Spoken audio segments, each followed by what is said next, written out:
Welcome to Game Changers Live from Miami, Florida. My name is Sergio Tigera. I'm your host. And each and every week, we bring you someone who has been a game changer in their field and who's touched the lives of thousands to get their perspective on their journey, their mindset, their struggles and successes so that we can inspire you on your journey. So let's get started right now.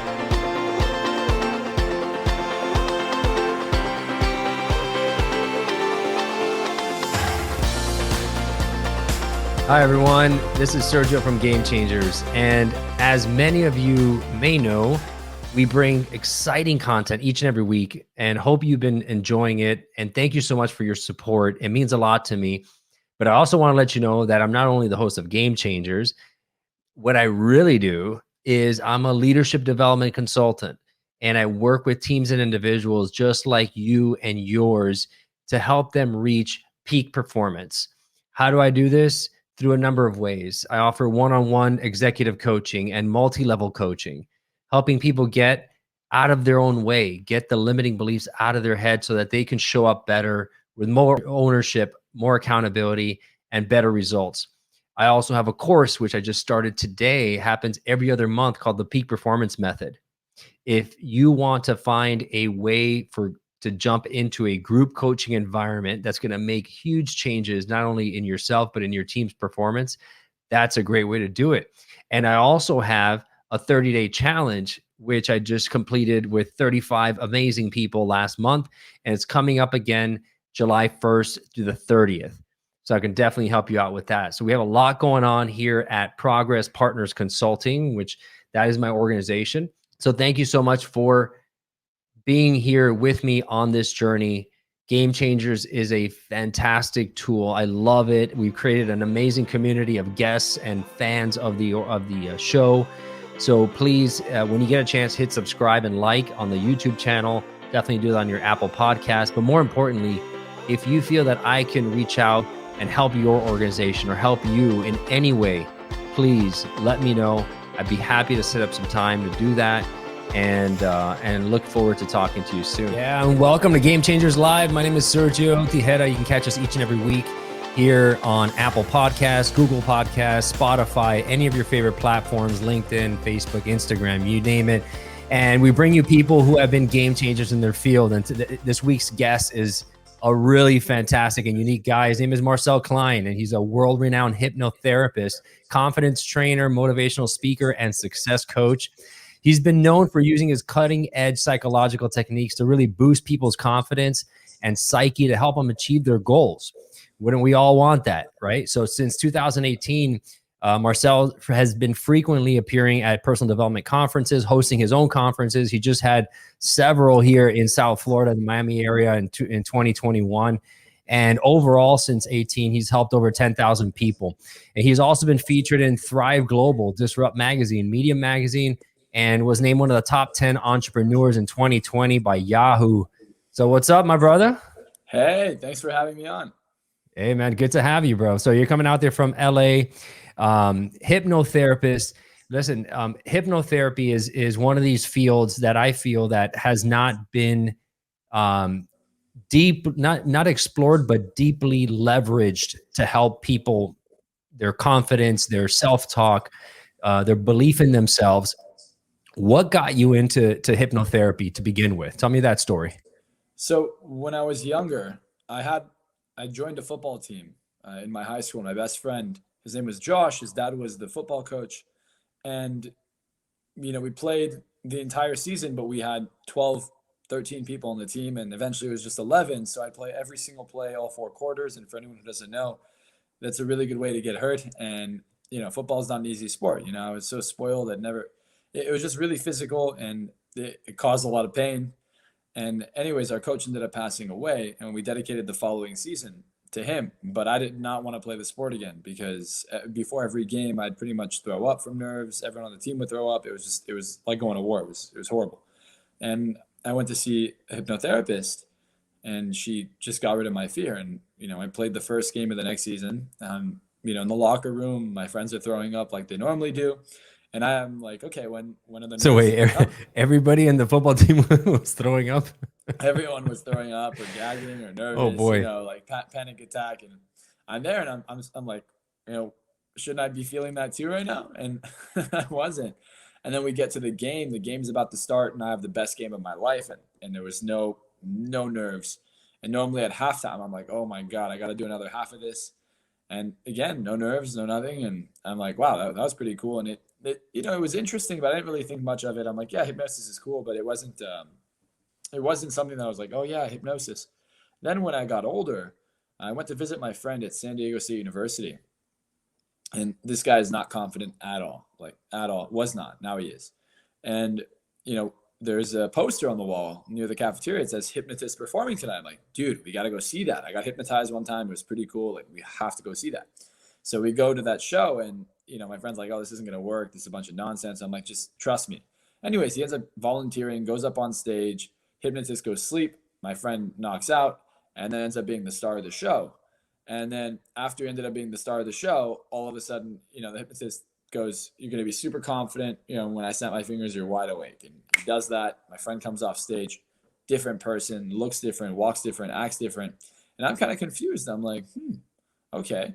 And then all of a sudden, I'm like, that's pretty interesting. And what was the prettiest girl in this entire auditorium, like this entire 400-person auditorium, walks by him. He puts his hand out. She puts her hand on his hand, and he spins her around, gives her a kiss, and ends up dating her for 3 months. And he's never ever had a girlfriend. And I was just so surprised by the fact that I had immediate results before, and that it reminded me again of how powerful this really was. And I said, well, I got to learn this. So, I got to learn this, because look at how crazy it took me years to get to this level of confidence. And this hypnotist snapped his fingers and made my friend extremely confident. I was so impressed. I almost didn't believe it. Out of skepticism, I went and said I had to learn this to see if it's Right. even real. But I knew my friend for years, 5 years I've known him, and he's never been that way. And all of a sudden he's this way. I'm like, there's something going on. Like, how is he doing that? He can't be playing along, And that's what got me into it. So when a lot of people hear about hypnotherapy, they're like, okay, come on. Are they really sleeping when they say they go to sleep? Does it really last? Yeah. So tell me about that process. Like, how does that work? So what people don't realize about hypnosis is that there's different, quote unquote depth, right? It's not like you're actually going deeper, but in a way you get someone to be more focused. And the deeper, quote unquote, you go, the more phenomena you can create. So most people just see it as, oh yeah, he said sleep and it didn't work. Well, that's not true. And you can even see this in stage shows. Hypnotists will take someone from the beginning, right? And they'll have smaller, easier suggestions, and they'll guide them through it until they get to the point where it's, they're extremely deep, and they are what we call in a somnambulistic state. Somnambulism literally means sleepwalking, right? So in a way, it gets that idea of, oh, you're sleeping, because when you're in a somnambulistic state, you really are not conscious. So in that state, yeah, that would be pretty accurate. If you're in a somnambulistic state, well, yeah, you're not aware of what's going on, but to get in that state, you are aware of what's happening. Even when you're in a lighter state of trance, you are completely conscious, you're completely aware, right? But eventually, when you get into the deepest state of hypnosis, that's when it kind of seems like it was a dream, or you don't really recall it, because you've gone so deep that your consciousness takes a hike. And people talk about permanent change. Well, you were hypnotized to be the way you are. From age 0 to 8, your brain's in a brainwave state called theta, right? Anyways, so when you're a kid from age 0 to 8, right, that's why you learn languages so quickly. That's why you adopt all these beliefs. It's because you're in theta, right? So you're the sponge. You're taking in all this information. And theta is hypnosis. If I were to take an EEG and put it on your brain, you would see that someone's literally going into theta, right? And you would see, if you were to measure the brainwave someone has, you would see that they're in theta when they're in hypnosis. So if we were programmed in theta, why can't we be reprogrammed in theta? Well, of course we can. So when people say there's no permanent change, well, the truth is maybe not when you're in beta. And beta is the main operating state we're in. That's the brainwave that you and I are in right now, right? Most people are thinking logically, they're in beta. Well, you can't really make a change in beta, because that's not where you're programmed. You're programmed in theta, right? So if you really want to make a change, you should go into theta. Now, when you meditate, you might go into alpha, right? But then you go into theta. When you get into hypnosis, right? Like I was saying, you slow down the brain waves. That's really what depth is, right? So you're slowing down the brain waves to the point where now you're making crazy changes unconsciously, permanent changes in most cases. And these changes are, it's the fastest way to make a change. And anyone who says it's not just isn't educated on it or hasn't been around someone who has done it, right? And it's hard to believe because there's this common misconception that most people have that, you know, change takes a long time. It takes a long time. And the reality of it is that change happens in an instant. If you use the right tools and the right technology, you can change your life in seconds. And that's the theme in every seminar I have, every time I work with people. It's about how can I get you the quickest results, the quickest, most permanent results, so you have a drastic change in your life, so you can let go of all the suffering, all the bad habits, all the negative beliefs that are stopping you from moving forward. That's crazy. I mean, it sounds too good to be true, right? That's what they want us to believe, right? Right. So I mean, that when you get into theta, so that's when your brain waves are the longest. That's when you can begin reprogramming or have access to the subconscious state. That's exactly it. And to give you more perspective, you know, if you go talk to someone who was a victim of a mass shooting, right? They're a survivor, or they were in a traumatic car accident. That moment, their life changed. Their life changed permanently and in an Right. instant. So if our life can change for the negative, it can also change for the positive. It's just people don't see it that way. There's a moment you fall in love. There's a moment where things happen, and it could be for positive or negative. I just happen to do this for my clients for the positive, and I'm sure you do too. So there's an ethical dilemma or a question, right, when it comes to hypnotherapists and making sure that they are being ethical in their practice, right, in terms of what you suggest, because it is powerful, right? You could be leading somebody down a path without them necessarily knowing it, and you're influencing. What has been your experience with that? Have you had people that at first were kind of skeptical, or like, hey, I don't I don't trust you as a hypnotherapist, or do they all kind of trust and come to you? Yeah, I don't really have that issue. You know, for the most part, people could see that I'm pretty genuine and Yeah. what I say, I mean. And I'm also really, really picky with who I work with, right? It's not just like anyone who comes to me Right. says, I want to work with you, they get to work with me. Most people can come to a seminar for sure. But to work with me one-on-one, you know, I got to interview you, I got to talk to you. I have a waiting list to work with people one-on-one. And to join any of my masterminds and my groups, you also have to go through a rigorous process. It's not just, oh yeah, I have the money, here you go. And the reason is for what you said. It's about ethics, and I want to make sure that everyone who comes in this is going to use these tools and knowledge for good. And I have to be the judge of character. I want to make sure that I'm getting the right people into that. And look, sometimes there's going to be people who are going to come in that will seem good, and you know, like everything else, you know, a car can be a weapon, right? It's really how you use it. And I think what a lot of people should know is that the more they know this stuff, the more they learn about this stuff, the less likely they are to be influenced in a negative way or led down the wrong path. So as long as people are in the right direction, they will be, you know, if they're knowledgeable about it, they will protect themselves. Now, how close or how related is hypnotherapy with NLP, with neuro linguistic programming? So I like NLP a lot. I think that hypnotherapy and hypnosis, you know, a lot of people say they're like twins, or you know, they're siblings. I There's some things in NLP that I love and adore and I use and I teach, and there's some things that I think don't work. For example, NLP patterns, right? They're not accurate. They're wrong. They're even Richard Bandler himself came out and admitted that they're wrong. You know, Eye patterns? yeah, the eye patterns. Like, for example, Okay. depending on where your eyes go, the truth is, yeah, where your eyes go does indicate what data you're acquiring, but it doesn't mean that if you look up, it's a visual recall or, you know, any of that. Right, right. That's not necessarily accurate. And then the second thing I would say is that, you know, NLP is a conscious breakdown. Like, it's trying to become unconscious, right? And there's things there that they took from hypnosis, like embedded commands, Ericksonian hypnosis, right? Language patterns. And I think there's a lot of great stuff in NLP. I think that if you go down the hypnosis route, and I don't mean the hypnotherapy route, I mean like you learn stage hypnosis and street hypnosis. A lot of people think that, oh, if I'm just a hypnotherapist, I'm more qualified, and they have this kind of superiority complex. But to be honest, what I found is that a stage hypnotist or performer is actually more effective at getting results, or someone who's on street hypnosis, because their skill level, the requirement is much higher. And I found that to be true. And NLP, I think, is very, very powerful. It depends who's using it, right? Like any tool, in the right hands can be very, very powerful. So their relationship is that, one is based off the other, and, you can use both at the same time. And it's just kind of understanding a paradigm more than anything. People talk about NLP as this thing. It's more so just a lot of theory and concepts and tools within an overlapped, idea. Right. It's not just this, oh yeah, I know NLP. Well, what do you know about NLP? What skills do you use? Oh, well, I've done the master training. I'm a trainer. I'm like, oh, okay, so how have you implemented that? How are you applying it? Yeah. And that's the thing. A lot of people talk about what they know, and a lot of people study a lot, and they know a lot on paper, but in theory, can they apply it? Right. And most that's where the magic happens. So that's the biggest thing for me is the person applying it, right? Like, you'll see, if I teach a concept at a seminar, I'm also going to call up a volunteer in the same second do it. If I tell someone I can make anyone quit smoking, guess what I'm going to do? Anyone who smokes at the seminar will immediately quit smoking, and I'll do it in front of everybody live.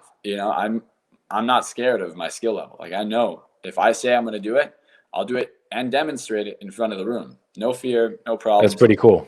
And I think a lot of people who teach this stuff don't do that. They don't have the confidence. So when it comes to wanting to meditate, is that a form of self-hypnosis? Like, can you put yourself in that theta state without being led by a hypnotherapist or a hypnotist to be able to reprogram yourself?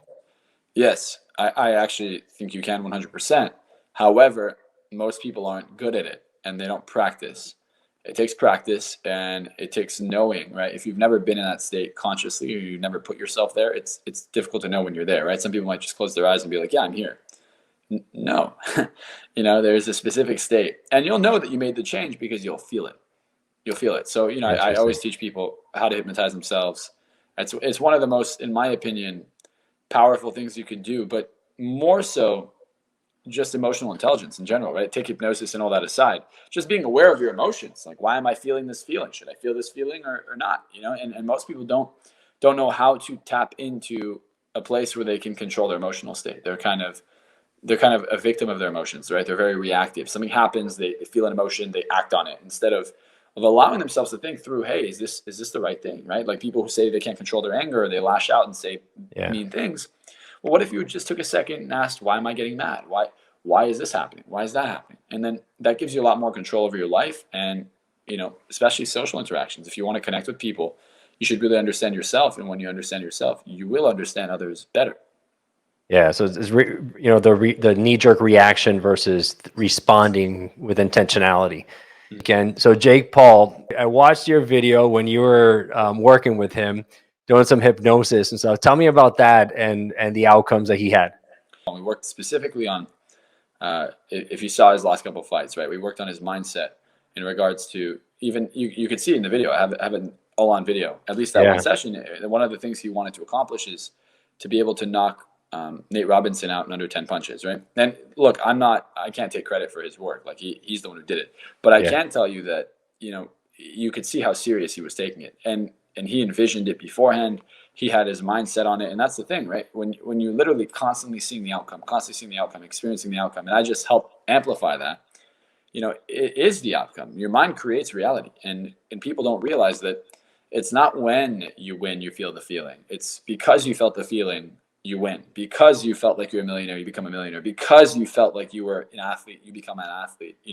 Because you felt self-love, you found real love, right?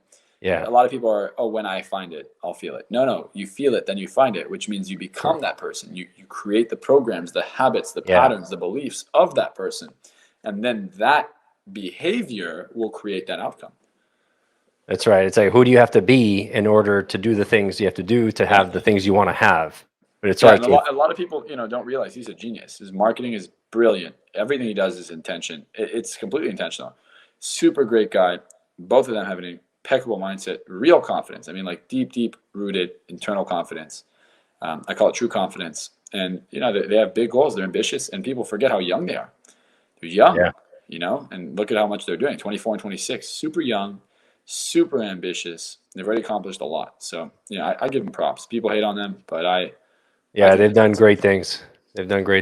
So what advice can you give to people if you had, 2 or 3 pieces of, the best advice that you can give to them in order to make some changes, some real changes, lasting changes in their life?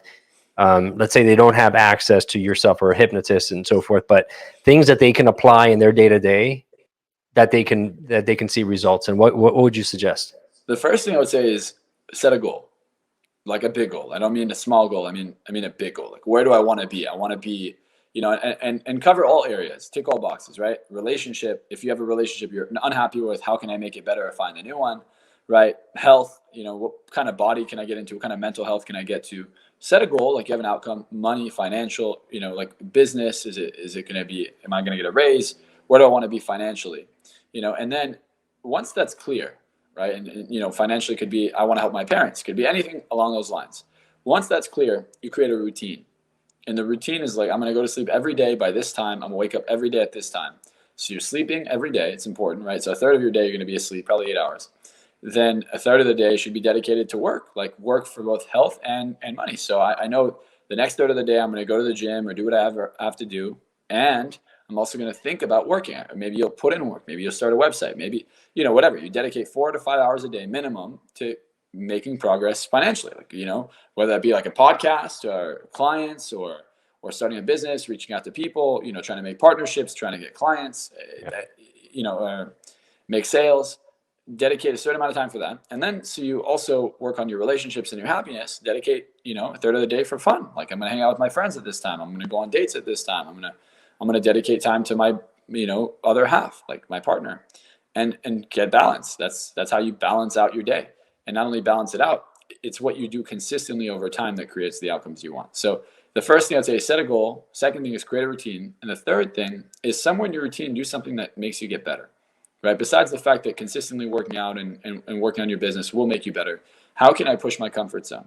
Confidence, I think, is the foundation of all success. So you have to work on your confidence, and confidence equals comfort. So the more comfortable you are, the more confident you become. So find things that make you uncomfortable, go for them, and you'll find that you'll not only increase your confidence, but everything becomes routine. It becomes habit. And once it's habit, it's just a matter of time before it becomes a reality. Fantastic, man. Hey, so when are you coming down again, or when's your next event? I think you're going to be out in LA, right? Yeah, I'm going to be in LA. I know I have an event August 20th to 22nd, July 28th to August 1st. I might do one sooner.